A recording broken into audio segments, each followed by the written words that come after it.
बच्चों, good evening. कैसे हैं आप सभी लोग? आई होप अच्छे होंगे। बच्चों, लास्ट क्लास में हम लोगों ने जो चैप्टर स्टार्ट किया था वो था इकोनॉमी के 9th क्लास का पॉवर्टी एज अ चैलेंज। ठीक है, और इस चैप्टर में हमने लास्ट क्लास में काफी कुछ चीजें पढ़ी थी। जैसे कि हमने क्या क्या चीजें पढ़ी, तो हमने देखा कि पॉवर्टी क्या होती है, इसके बारे में डिस्कस किया। फिर हमने पॉवर्टी इन इंडिया के बारे में डिस्कस किया।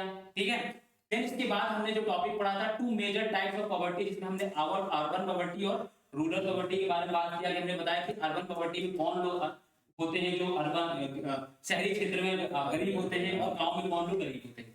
ठीक है, फिर हमने poverty as seen by social scientist के बारे में मैंने बताया कि उन्होंने कहा कि जो पॉवर्टी है उसको निकालने के लिए या फिर इंडिकेटर सिर्फ इनकम और कंजप्शन लेवल नहीं होना चाहिए, उसके अलावा भी बहुत सारे इंडिकेटर होने चाहिए, जैसे लिटरेसी मैंने बताया था।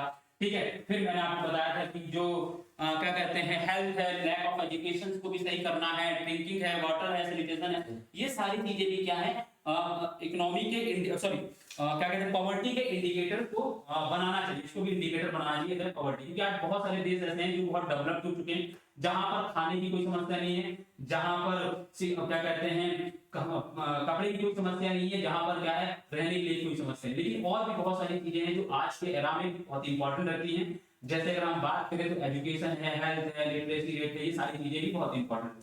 और इन्होंने कहा कि इसको भी क्या है शामिल करना चाहिए।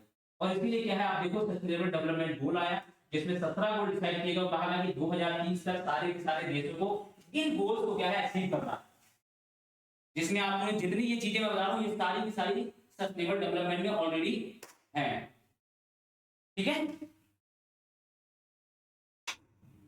फिर आगे बात करते हैं कॉजेस ऑफ पॉवर्टी के बारे में मैंने बताया कि कुछ पॉइंट हैं, जैसे मैंने आपको बताया था पॉलिसीज ऑफ ब्रिटिश एरा, फिर low income growth after independent up to 18th century. फिर देखो पॉपुलेशन ग्रोथ। ठीक है, इसके बाद हमने और चीजों को डिस्कस की थी, limited success of green revolutions, unequal distribution of land and other resources, फिर सोशियो कल्चरल फैक्टर्स। ये कुछ फैक्टर्स थे जिनके बारे में लास्ट क्लास में डिटेल से डिस्कशन किया था। ठीक है, अब हम आगे और देखते हैं। हमने लास्ट में ये भी देखा था पॉवर्टी लाइन क्या है, इसके बारे में मैंने डिस्कस किया था कि जो मिनिमम जो चीजें हैं, जो रिक्वायरमेंट की अगर वो चीजें लोग अवेल नहीं कर पा रहे हैं, अपने लिए खरीद नहीं पा रहे हैं, तो वो क्या है पॉवर्टी लाइन के नीचे आ जाते हैं। ठीक है, और इसको लेकर कुछ पैरामीटर्स मैंने बताया था कि कौन कौन से, on the basis of calorie में मैंने बताया था कि जो रूरल एरिया में जो लोग रह रहे हैं उनके लिए 2100 calorie sorry 2400 calorie per day, ठीक है, पर पर्सन पर डे। और अर्बन एरिया में क्या है 2100 पर पर्सन पर डे। ठीक है, इस तरह इनकम पे मैंने बताया कि जो गांव में है वो 8 से 16 रुपए है पर मंथ। ठीक है, और एक व्यक्ति का, और शहर में कितना है 1000। ठीक है, तो ये कुछ क्या था, ये पॉवर्टी लाइन को क्या है जानने का क्या है तरीका है। ठीक है, अब हमने वल्नरेबल ग्रुप्स के बारे में बताया था, तो मैंने आपको बताया कुछ ग्रुप्स ऐसे हैं जो भारत में आज भी बहुत वल्नरेबल बने हुए हैं, जिसमें एससी है, एसटी है और अदर बैकवर्ड काफी कुछ लोग ऐसे हैं जो क्या है वल्नरेबल ग्रुप्स में आते हैं। एससी एसटी कम्युनिटी आज भी बहुत ज्यादा वल्नरेबल ग्रुप्स हैं। अगर हम बात करें तो भारत में, अगर देखो एक चीज समझना है, भारत में अगर हम बात करें तो जो क्या है 22% लोग क्या है यहाँ पर, अगर आप बात करें तो गरीब है, पॉवर्टी है ना, गरीब है, ये तो एवरेज हो गया। वहीं अगर हम बात करें तो शेड्यूल्ड ट्राइब्स में, अगर जनजाति में 43% लोग, अगर यानी 100 लोगों को काउंट करने जाओगे तो उसमें 43 ऐसे लोग हैं जो आपको गरीब मिलेंगे। समझ रहे हैं? तो इतने लोग हैं, तो ये सारी चीजें क्या है, यही अगर हम बात करें तो ये एवरेज से भी, इंडिया के एवरेज से भी ज्यादा यहाँ पर आपको देखने को मिल रहा है। क्लियर है? तो ये लोग क्या है कुछ ज्यादा ये क्या है वल्नरेबल, इसके बारे में भी लास्ट क्लास में हमने क्या है डिस्कस किया।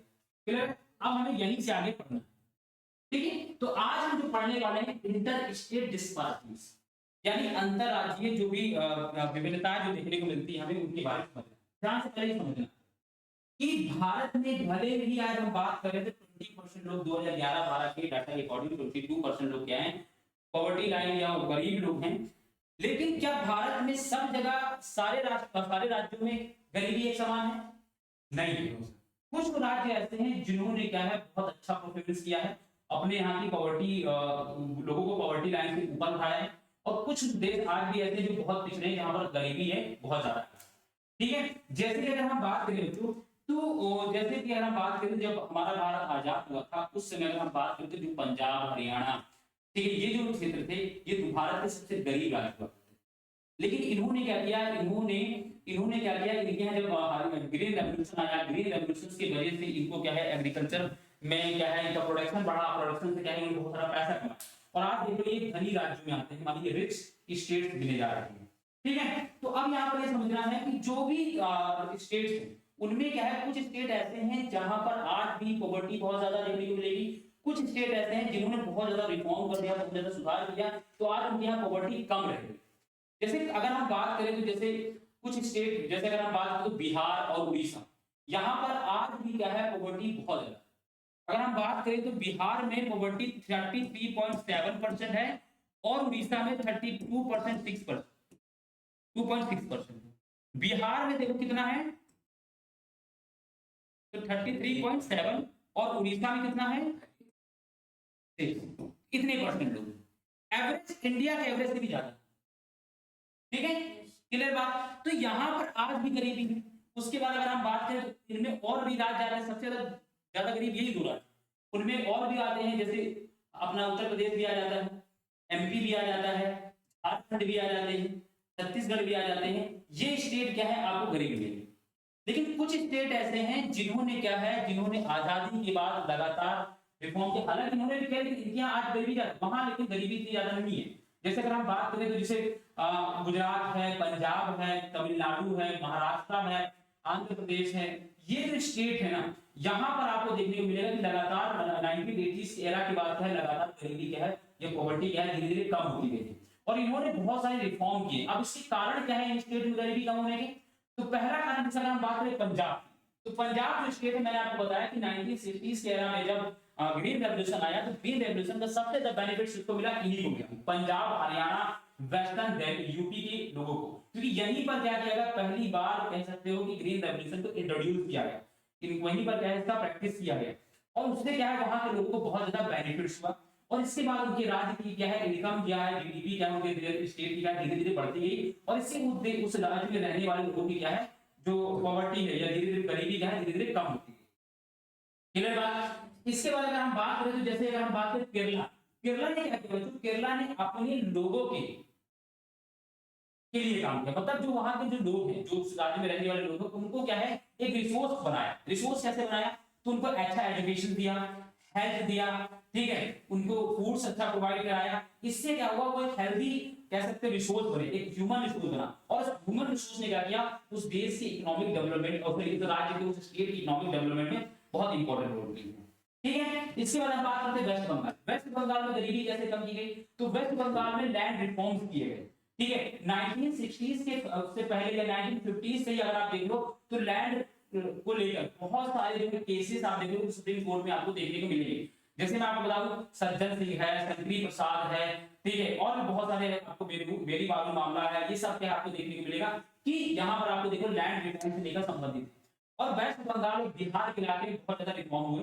वेस्ट बंगाल में जब रिफॉर्म किए गए तो बहुत सारी जमीनें जो है, जो लैंड होल्डर्स हुआ करते, जिनके पास बहुत बड़े बड़े जमींदार हुआ करते, जिनके पास बहुत ज्यादा जमीन हुआ करती, उनसे जमीन लेकर क्या है, जिनके पास जमीनें नहीं थी उनको डिस्ट्रीब्यूट कर दिया। तो अब क्या हुआ, उनके पास एक रिसोर्स आ गया, एक लैंड रिसोर्स आ गया, जो इनके पास एक फिजिकल एसेट आ गया, जिनके पास पहले फिजिकल एसेट नहीं था। अब जब उन्होंने खेती करनी शुरू की तो धीरे धीरे क्या है, वो भी इकोनॉमी वो क्या है, पॉवर्टी से क्या है, ये पॉवर्टी लाइन से क्या है, धीरे धीरे ऊपर होने लगी, गरीबी से भी क्या है, धीरे धीरे ऊपर आ गई, ठीक है। तो वेस्ट बंगाल समझ में आ गया, क्लियर है। आंध्र प्रदेश और तमिलनाडु वाले रीजन में यहाँ पर क्या हुआ, यहाँ पर पीडीएस सिस्टम ने बहुत इंपॉर्टेंट रोल प्ले किया। पीडीएस सिस्टम की शुरुआत सबसे पहले तमिलनाडु राज्य करता है, उसके बाद पूरे देश में धीरे धीरे पीडीएस सिस्टम लागू होता है। पीडीएस सिस्टम ने क्या किया, आंध्र प्रदेश और तमिलनाडु में क्या है, गरीबी रेखा से नीचे रहने वालों को बहुत सारे को गरीबी रेखा से ऊपर ले आया। इन राज्यों ने अलग अलग परफॉर्मेंस किया, अलग अलग पॉलिसीज प्रोग्राम के तहत क्या है, अपने राज्य की क्या है, गरीबी को कम करने में इंपॉर्टेंट रोल प्ले किया। यूपी, बिहार और झारखंड इन जगहों की पॉपुलेशन ज्यादा है और यहाँ की सरकारों ने बहुत सारे प्रयास किए हैं, लेकिन अभी भी वहां पर क्या है, बहुत गंभीर स्थिति बनी हुई है गरीबी को लेकर। आज भी वहां बहुत सारे लोग बेरोजगार हैं, बेरोजगार होने की वजह से क्या है, वहां पर गरीबी है। क्लियर बात है, समझ में आ गई बात, कोई प्रॉब्लम है यहाँ पर। अब देखो नेशनल सैंपल सर्वे ऑर्गेनाइजेशन, इसके बारे में थोड़ा समझते हैं, पहले समझो। ये जो नेशनल, जिसको हम NSSO बोलते हैं, ठीक है, नेशनल सैंपल सर्वे ऑर्गेनाइजेशन जो है, ये 1950s में एस्टैब्लिश हुई, ठीक है। इसका काम क्या है, ये एक सोशियो इकोनॉमिक डेटा कलेक्ट करती है बच्चों। क्या करती है? सोशियो इकोनॉमिक डेटा कलेक्ट करती है। ठीक है, जब ये डेटा कलेक्ट करती है तो इस डेटा को आधार बना करके है हम लोग क्या करते हैं, परफॉर्मेंस को क्या करते हैं, जांचते हैं। तो ये क्या करती है, ये बेसिकली 5 सालों में क्या करती है, अपना डाटा क्या है, रिलीज करती है। ठीक है, 5 ईयर के बाद ये नेशनल सैंपल सर्वे ऑर्गेनाइजेशन को कहा जाता है, जो 1950s में क्या हुआ, एस्टैब्लिश हुई, जिसका मेन काम है डाटा कलेक्ट करना। सोशियो इकोनॉमिक फील्ड में क्या है, अपना डाटा कलेक्ट करती है और हर 5 साल में क्या करती है, अपने डाटा को क्या है, रिलीज करती है। ठीक है, और उससे ये पता चलता है कि हमारे देश में कौन से स्टेट ऐसे हैं जो गरीबी को कम करने के लिए, शिक्षा को बढ़ावा देने के लिए, लिटरेसी रेट को बढ़ावा देने के लिए, हेल्थ को अच्छा करने के लिए क्या क्या कर रहे हैं, लोगों को फूड प्रोवाइड कराने के लिए उनकी क्या पॉलिसी, क्या प्रोग्राम है। हमारे भारत के स्टेट जो भी स्टेट्स हैं उनको उनकी सरकार क्या कर, वो क्या है, डाटा देती है। उसी डाटा के आधार पर हम ये बताते हैं कौन सा राज्य ज्यादा अच्छा परफॉर्म कर रहा है और कौन सा। क्लियर बात ये, बात समझ में आ गई नेशनल सैंपल सर्वे ऑर्गेनाइजेशन के बारे में? कोई प्रॉब्लम? ठीक है, तो यहाँ पर आप देखो, this organisation estimates the poverty line periodically normally every 5 years by conducting sample survey। ठीक है ना, फिर बात इसी एस्टेब्लिशमेंट का याद रखना है, और ये क्या करती है ये भी मैंने आपको बताया। समझ आ सकते हैं बात? कोई प्रॉब्लम? आगे बढ़ो, आगे हम बात करेंगे बच्चों ग्लोबल पॉवर्टी शेयरिंग। अब यहाँ पर समझना, अभी तक तो हम भारत की बात करते आ रहे हैं कि भारत में क्या है, पॉवर्टी कैसे निकाली जाती है, क्या उसके पैरामीटर है, कौन को करता है। लेकिन इसी तरीके ग्लोबल लेवल पर क्या है, एक ऑर्गेनाइजेशन जिसका नाम है वर्ल्ड बैंक। वर्ल्ड बैंक ने कुछ क्राइटेरिया डिसाइड कर रखा है कि इतने डॉलर से कम अगर किसी व्यक्ति को इनकम है पर डे, तो वो पॉवर्टी लाइन से नीचे आएगा, वो गरीब व्यक्ति। कितना डिसाइड किया इन्होंने? तो इन्होंने 1.9 यूएस डॉलर, ठीक है, 1.9 यूएस डॉलर क्या है, वर्ल्ड बैंक ने क्या है, एक पैरामीटर बनाया है।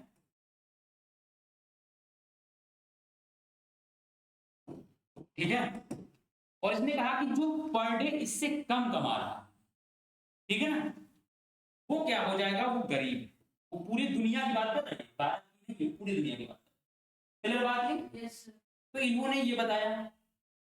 क्लियर बात है? अब यहां पर देखो कि according to the World Bank definition, a person living on less than 1.9 US dollar per day is poor.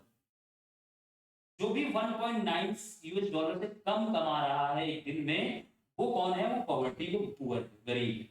ठीक है, फिर देखो according to the most recent estimate in 2013 10.7% of world population lived on less than 1.9 US dollar a day. आप समझ रहे हो, पूरे world का 10.7% लोग हैं जो क्या कर रहे हैं, इससे कम पर अपना जो है लाइफ को सर्वाइव। सब अमीर नहीं है, ये इतना लेस रखा गया है ना कि आप इसको समझ रहे हो ना भाई। अगर हम 1.9 यूएस डॉलर मान लें, तो इसको मैं 2 मान लेता हूँ, 2 डॉलर मान लेता हूँ पर डे के, 2 डॉलर है। अगर और भारत में अगर हम बात करें तो भारत में 1 डॉलर 80 रुपए है। तो एक दिन 160 रुपए कमाने वाला व्यक्ति गरीबी रेखा से नीचे बता रहे हो। आप इमेजिन करो कि अमेरिका में जो 160 रुपए डेली कमा रहा होगा, क्या वो अच्छा लाइफ जी पाएगा? वहां तो हर चीज महंगी होगी, वहां की लाइफ स्टाइल है, क्या वो जी पाएंगे? नहीं ना। तो ये चीजें क्लियर बात है। अब यहाँ पर देखो 10 सस्टेनेबल डेवलपमेंट गोल्स, मैं जो 2 दिन से चिल्ला रहा हूँ, एसडीजी बोलते हैं इसको। यहाँ पर 17 गोल्स फिक्स किए गए हैं, ठीक है ना, और मैंने बताया कि 2030 तक क्या है इसको अचीव करना बताया, ठीक है। Of the United Nation called for ending the extreme poverty bye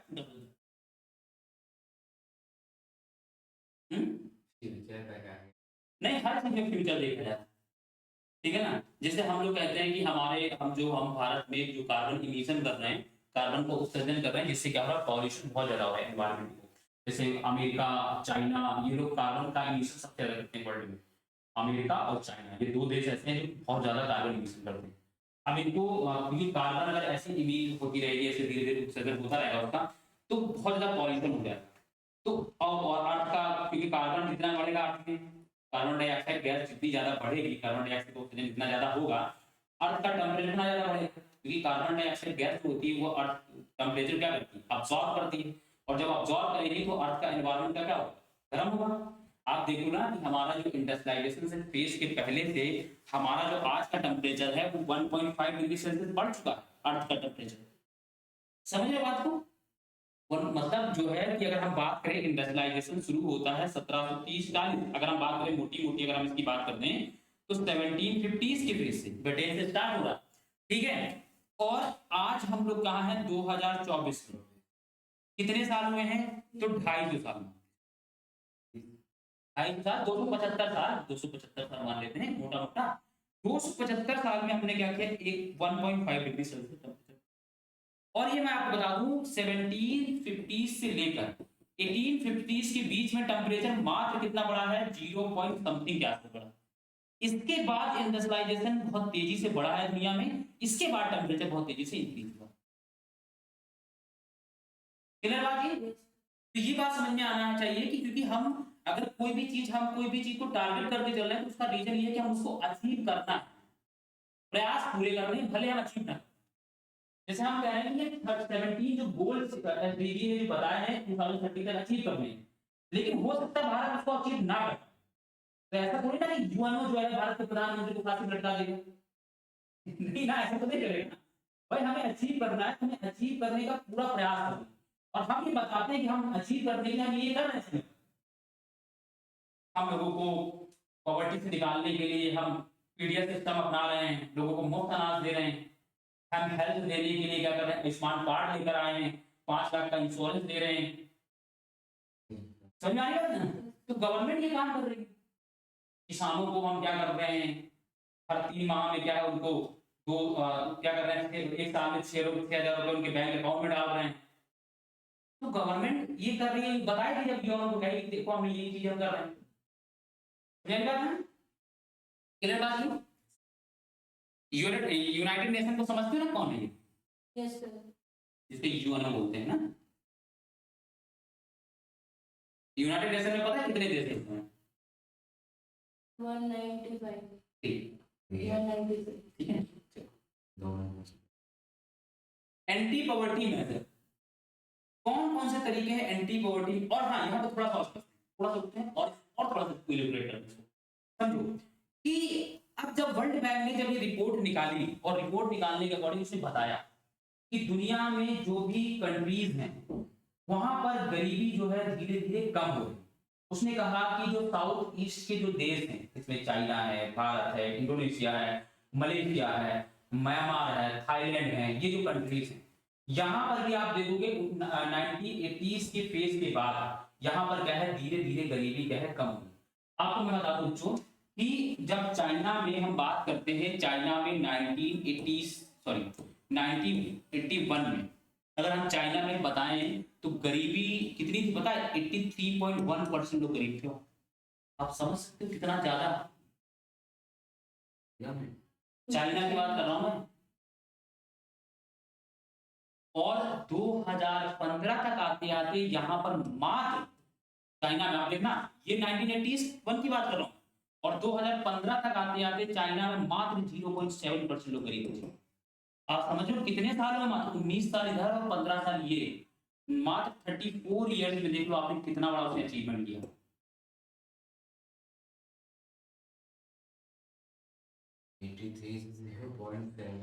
है ना?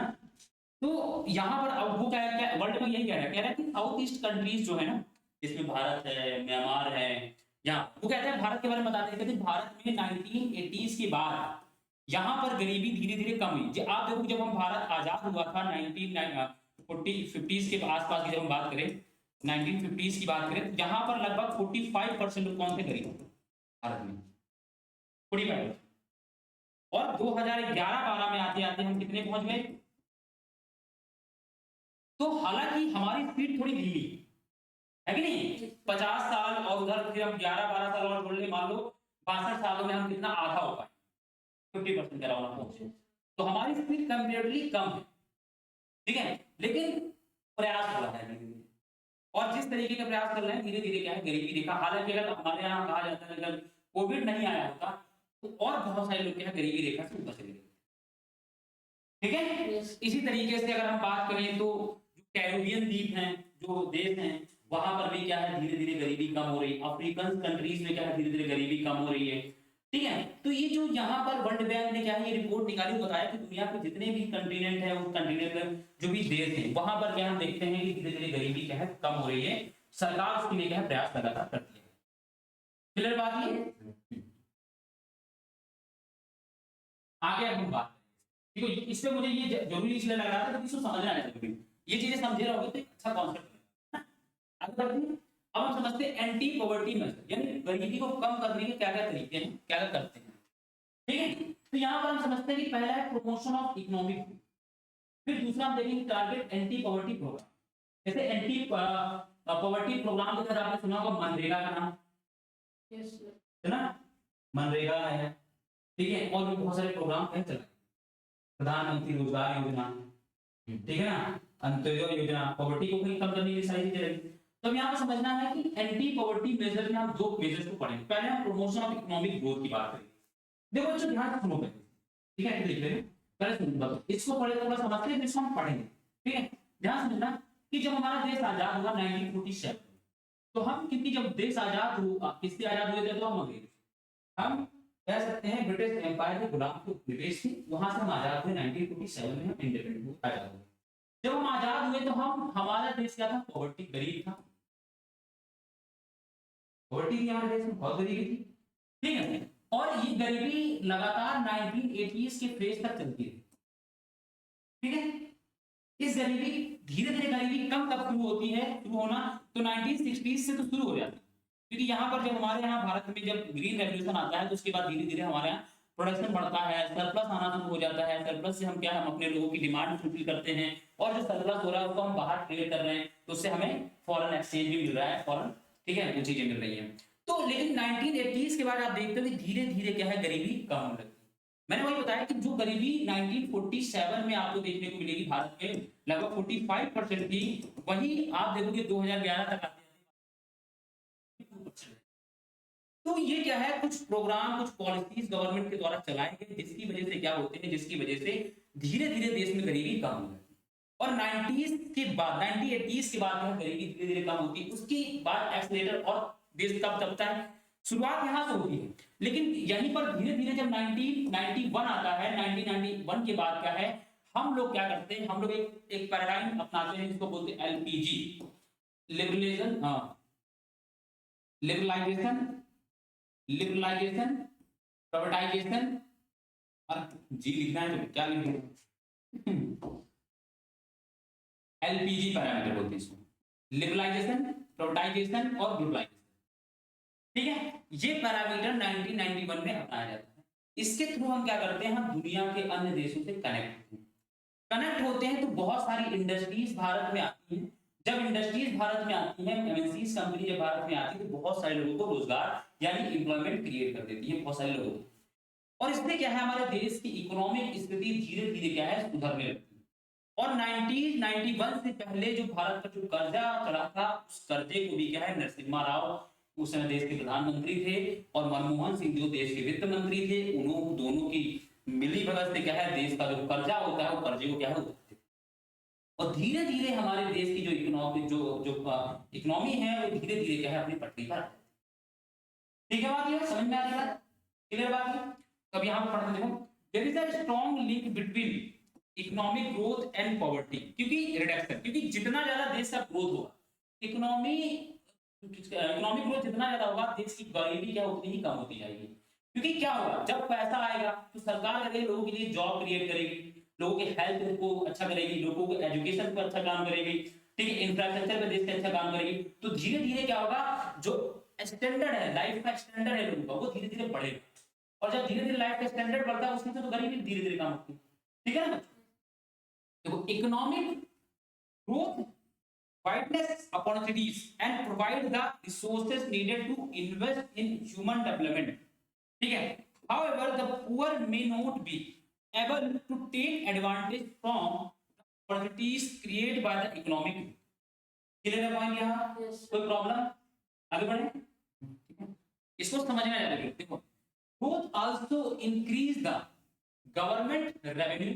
क्यों क्यों? क्योंकि जैसे जैसे ग्रोथ होगा, पैसा आएगा, जीडीपी बढ़ेगी, जीडीपी बढ़ेगी तो देश का रेवेन्यू बढ़ेगा, and consequently it could afford the programs for poverty reduction.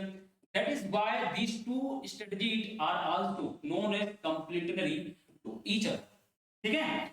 तो ये चीजें हैं, प्रोग्राम चलाया गया साथ में। ऐसा नहीं कि इकोनॉमिक ग्रोथ हो रहा तो उसके लिए एक्सटर्नल फैक्टर्स भी काम कर रहे थे कि दुनिया के अन्य देश की जो एमएनसी थे वो भारत में आ रही हैं, लोग इन्वेस्ट कर रहे हैं, ऐसा नहीं है। कुछ एक्सटर्नल फैक्टर भी काम कर रहे थे, कुछ इंटरनल फैक्टर भी काम कर रहे थे। इंटरनल फैक्टर में गवर्नमेंट की जो पॉलिसीज थी वो बहुत इंपॉर्टेंट है। तो देश की इकोनॉमिक ग्रोथ में दो फैक्टर बहुत इंपॉर्टेंट है, थोड़ा समझना। जब हम कहते हैं कि देश की इकोनॉमिक ग्रोथ की बात करते हैं,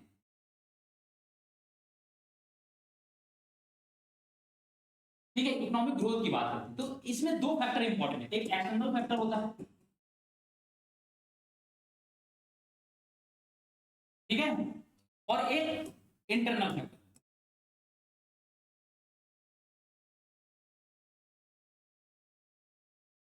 ठीक, एक्सटर्नल फैक्टर में क्या है, तो बाहर के जो लोग दुनिया, हम जैसे भारत है, तो भारत में जो बाहर के लोग इन्वेस्ट करते हैं, जैसे यहाँ पर इन्वेस्टमेंट हो जाए, मान लो इन्वेस्टमेंट, इन्वेस्टमेंट कैसे होगा, मान लो अमेरिका की कोई कंपनी है, ठीक है, अमेरिका की कोई कंपनी है, मान लो मैं मानता हूं कि अमेरिका की कोई कंपनी है, वो भारत में क्या करे, अपनी कोई अपने ब्रांच खोले। अब उसने क्या किया, यहाँ इन्वेस्ट कर दिया, इन्वेस्ट किया, तो यहाँ जब अपनी वो कंपनी खोलेगी, ब्रांच खोलेगी, तो यहाँ के लोगों को क्या मिलेगा, भारत के लोग एम्प्लॉयमेंट मिलेगा। दूसरा काम यह है कि बहुत सारे लोग आप देखते हो कि दुनिया के अलग अलग देशों के लोग जो होते हैं, भारत के शेयर मार्केट में क्या कर रहे हैं, कैपिटल इन्वेस्ट कर रहे हैं, कर रहे हैं कि नहीं कर रहे हैं? भाई कैपिटल इन्वेस्ट कर रहे हैं कि नहीं कर रहे हैं, ये बताओ। शेयर मार्केट जो है, ठीक है, निफ्टी है, ठीक है, निफ्टी है, ये सब क्या है, शेयर मार्केट। अब इस शेयर मार्केट में क्या करें, दुनिया के अलग अलग देशों के लोग क्या करें, भारत के शेयर मार्केट में क्या करें, पैसा इन्वेस्ट कर रहे हैं। ये भी तो इन्वेस्टमेंट है ना, ये एक्सटर्नल फैक्टर। ये 1990 के बाद जब हमने एलपीजी पैरामीटर को लागू किया, यानी लिबरलाइजेशन, प्राइवेटाइजेशन, ग्लोबलाइजेशन, उसके बाद ये एक्सटर्नल फैक्टर बहुत तेजी से बढ़े। उससे पहले एक्सटर्नल फोर्स फैक्टर जो बहुत कम काम करता, ठीक है। इंटरनल फैक्टर में क्या होता है, इंटरनल फैक्टर में ये होता है कि देश की इकोनॉमिक ग्रोथ के लिए देश की सरकार क्या कर रही है, देश की गवर्नमेंट क्या, तो गवर्नमेंट बहुत अलग अलग डिफरेंट डिफरेंट पॉलिसीज लेगा। समझ बात को, कौन कौन सी पॉलिसीज लेकर आती है, जैसे मैं आपको बताऊं कि जैसे 2005 में मनरेगा लेकर आई, लोगों को जॉब के लिए क्रिएट करने के लिए। इसी तरीके से प्रधानमंत्री ग्रामीण रोजगार योजना लेकर आ रही है, प्रधानमंत्री स्वरोजगार योजना लेकर आ रही है, अंत्योदय योजना लेकर आ रही है, आयुष्मान कार्ड लेकर आ रही है, ठीक है, बेटी बचाओ बेटी पढ़ाओ है, ये क्या है, एजुकेशन को प्रमोट करना है। सर्व शिक्षा अभियान है जो 2001 के आसपास चलाया गया था। सर्व शिक्षा अभियान क्या है, सभी को शिक्षा देना। ये गवर्नमेंट क्या कर रही है, पॉलिसीज लेकर आ रही है, इन पॉलिसीज के थ्रू क्या है, देश को, लोगों को एक तो ह्यूमन रिसोर्स बना रही है, दूसरा इकोनॉमिक ग्रोथ तभी बढ़ेगा जब देश के लोग को क्या है, ह्यूमन रिसोर्स में कन्वर्ट हो जाएंगे। जब उनके पास अच्छा हेल्थ होगा, अच्छी एजुकेशन होगी, तो वो क्या करेंगे, उनके पास स्किल्ड होगा, स्किल्ड होगा तो दुनिया के अन्य देशों में क्या है, जाएंगे पढ़ने। मैं आपको बताता हूँ कि जो भारत की जो लोग बाहर जाते हैं, ध्यान सुनना, ये बात जो मैं आपको बता रहा हूँ, ये कहीं नहीं सुनने को मिलेगा, कोई नहीं पढ़ा कर यूट्यूब पर, मैं मिलेगा, जो चीज मैं कह रहा हूँ सुनो कर। भारत के बहुत सारे लोग बाहर जाते हैं काम करने, दुनिया के अन्य दूसरे दूसरे देशों में जाते हैं, उसको क्या बोला जाता है, उसको इंडियन डायस्पोरा बोला, क्या बोला जाता है, डायस्पोरा बोला, ठीक है। मतलब जैसे एक देश के लोग दूसरे देशों में जहाँ काम जा रहे हैं, तो उसको क्या बोलते हैं, डायस्पोरा बोलते हैं। जैसे हमारे भारत के लोग इंडियन हैं, तो उसको इंडियन डायस्पोरा बोला जाता है। और पूरी दुनिया में सबसे बड़ा डायस्पोरा जो है वो इंडियंस का, मतलब दुनिया में सबसे ज्यादा बाहर रहने वाले लोग कौन है, अमीर लोग, और सबसे ज्यादा रेमिटेंस भेजने वाले भी लोग, मतलब विदेशों का पैसा भेजने वाले, भारत में आने वाला पैसा सबसे ज्यादा भारतीय भी है। मतलब जैसे भारत के लोग बाहर जा रहे हैं तो कुछ पैसा कमा रहे हैं, उस कुछ पैसा कमाने के बाद भारत में अपने परिवार के लोगों को भेज रहे हैं, तो वो जो पैसा जो आ रहा है सबसे ज्यादा भारत में ही आ रहा है, समझा ना, उसका रेमिटेंस बोलते हैं, ठीक है। तो वो भी ज्यादा आ रहा है। दूसरा, एक बात सुनो, इंडियन डायस्पोरा दुनिया का सबसे इंटेलेक्चुअल डायस्पोरा है, समझे इस बात को। इंटेलेक्चुअल का मतलब क्या होता है, बुद्धिमान, यस सर। वही मतलब आप दुनिया के अदर देशों में देखोगे तो भारतीय जो डायस्पोरा, जो इंडियन डायस्पोरा के जो लोग हैं, वो आप देख लो कि जो ऋषि सुनक हैं, वो कौन है? ब्रिटेन के प्रधानमंत्री थे, वो कौन है? भारतीय मूल के है ना? Yes sir. कमला हैरिस, जो इस बार इलेक्शन में प्रेसिडेंट के रूप में मतलब खड़ी हुई थी, कैंडिडेट थी, हार गया लेकिन कौन है? पिछली बार वाइस प्रेसिडेंट थी इंडियन, ठीक है? ठीक। उसी तरीके से दुनिया में, अमेरिका में, और जो भी साइंटिस्ट और जो भी डॉक्टर्स हैं, ऐसा कहा जाता है कि अगर भारतीय, इंडियन जितने भी डॉक्टर और अमेरिका में डॉक्टर और इंजीनियर है, अगर वो अपने भारत वापस चले आए तो अमेरिका की इकोनॉमी डूब जाएगी। मतलब जो भी डॉक्टर, जो भी इंजीनियर, प्रोफेसर, ज्यादातर कौन है? वो इंडियंस अमेरिका में। तो इसीलिए कहा जाता है कि दुनिया का सबसे इंटेलेक्चुअल जो डायस्पोरा है वो भारतीय डायस्पोरा। समझ में आ रही बात है? Yes sir. तो आप ये समझो कि हमारे, आप समझो कितने ज्यादा इंटेलेक्चुअल, क्योंकि भारतीय लोग जो है मेहनती बहुत, और ये आज से नहीं है, वो बाय बर्थ है। मतलब जब ब्रिटिश काल में जब उनको मजदूर बनाकर, बंधुआ मजदूर बनाकर उनको दुनिया के अलग देशों में ले जाया, तो उन्होंने बहुत मेहनत से काम किया और उन्होंने वही देश में रहे, ठीक है ना?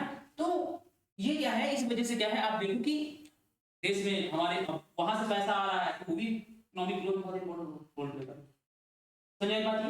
क्लियर है बात ये? Yes sir. तो इकोनॉमिक ग्रोथ में दो फैक्टर काम करते हैं, सारी चीजें हमें आ गई। अब हम समझते हैं, अब हम इसको इसमें क्या कह रहे हैं, टारगेटेड एंटी पॉवर्टी प्रोग्राम, कुछ प्रोग्राम चलाए। क्योंकि देखो मैंने वो एक्सटर्नल फैक्टर तो वो थे कि बहुत सारी एमएनसी कंपनी भारत में आ रही है, बहुत सारे लोग इन्वेस्ट, कैपिटल को इन्वेस्ट कर रहे हैं, वो एक एक्सटर्नल फैक्टर, उससे हमें क्या मिला? फॉरेन एक्सचेंज में मिल रहा है। लेकिन ये ऐसे प्रोग्राम है जो देश की सरकार क्या करती है, देश की इकोनॉमिक ग्रोथ को बढ़ाने के लिए, देश के लोगों को क्या है, रोजगार देने के लिए क्या है, कुछ इनिशिएटिव क्या है, शुरू करती है। जिसमें आप देखो कि सबसे पहले है Mahatma Gandhi national rural employment guarantee है। ये बच्चों क्या है, देश के ग्रामीण लोगों को, यानी रूरल एरिया के लोगों को एम्प्लॉयमेंट क्रिएट करने में इस स्कीम ने बहुत इंपॉर्टेंट रोल किया, ठीक है? मतलब इसने क्या है, करोड़ों लोगों को, देश के करोड़ों लोगों को पॉवर्टी लाइन से निकालकर ऊपर खड़ा, ठीक है? इसका शॉर्ट नाम होता है मनरेगा।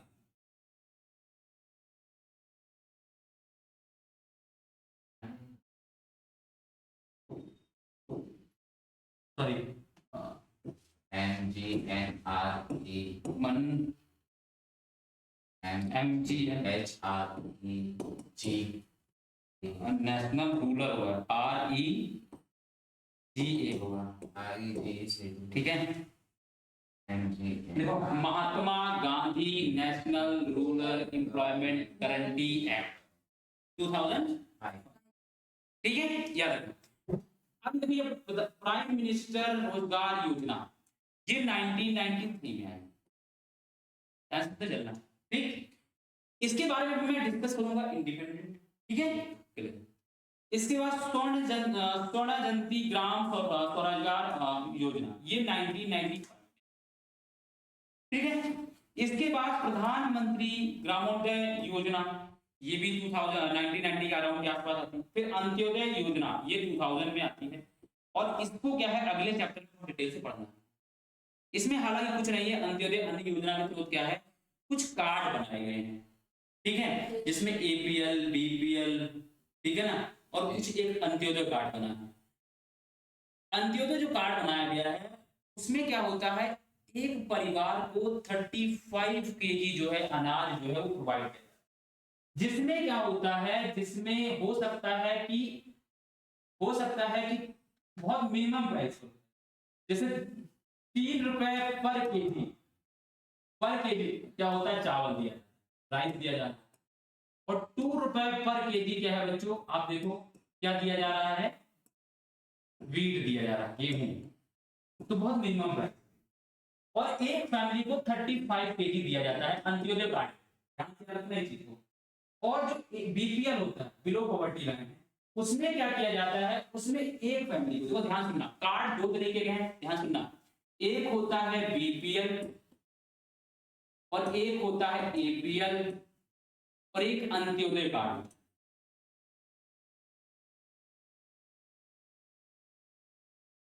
ठीक है, बीपीएल में क्या किया जाता है, इसमें पर पर्सन, ध्यान सुनना, पर पर्सन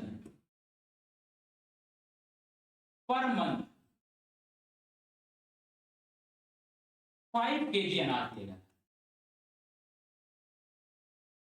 पर पर्सन पर मंथ कितना दिया जाता है, मान लो किसी फैमिली में 6 मेंबर है, तो कितना अनाज दिया जाएगा उनको, 30। तो इनको 5 से डिवाइड कर दो, कितना दिया जाएगा, 30 kg।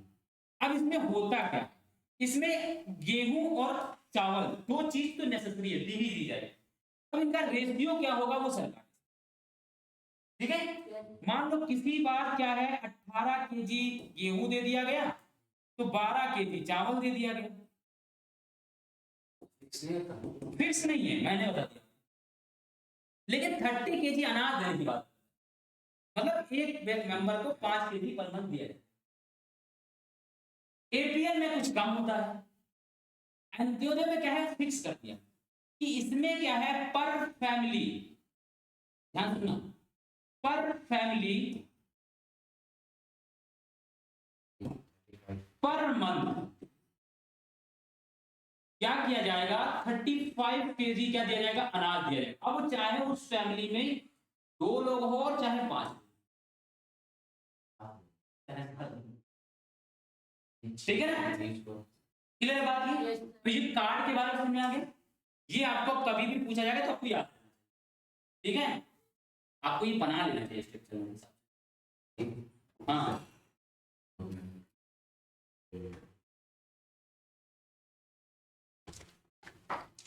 पॉवर्टी लाइन के लोगों को हालांकि अनाज वनाज नहीं दिया जाता है, और भी चीजों की सुविधाएं अब उनको बैन कर दी गई हैं। कुछ लोगों को कार्ड जो है सरकार ने छीन भी लिए थे।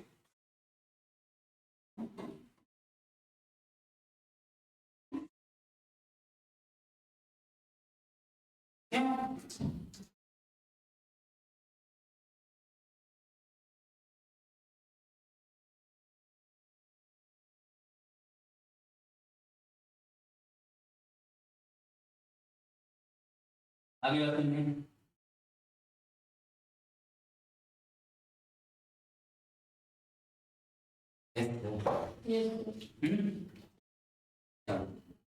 समझ में आ गई। अब हम बात करेंगे Mahatma Gandhi national rural employment guarantee act 2030, ठीक है। अब मैं आपको 2005 के बारे में थोड़ा सा बताता हूँ, ये ईयर बहुत इंपॉर्टेंट है।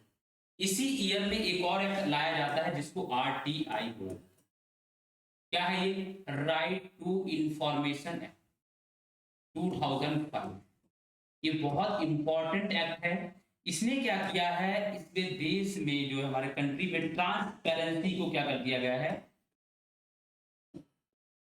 ट्रांसपेरेंसी को बढ़ा दिया है, ठीक है, समझ में आ रही बात। दूसरा इसके बारे में बात करेंगे, 10th क्लास में है ये, हालांकि आगे भी किसी चैप्टर सिविक्स के चैप्टर में डिस्कस करेंगे। अब यहाँ पर देखो Mahatma Gandhi national rural guarantee जो एक्ट है 2005, इसको मनरेगा बोला गया है।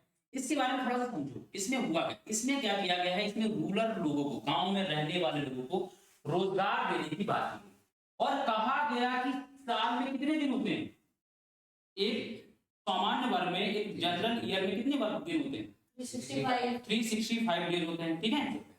तो इस एक्ट में ये बात बोली गई कि जिनके भी पास मनरेगा का कार्ड होता है, सुनना, कार्ड होता है, कार्ड बनाया जाता है या रजिस्टर्ड में अगर उनका नाम रजिस्टर्ड है, तो सरकार को 365 दिनों में से 100 दिन क्या है, उस व्यक्ति को काम देना ही होगा।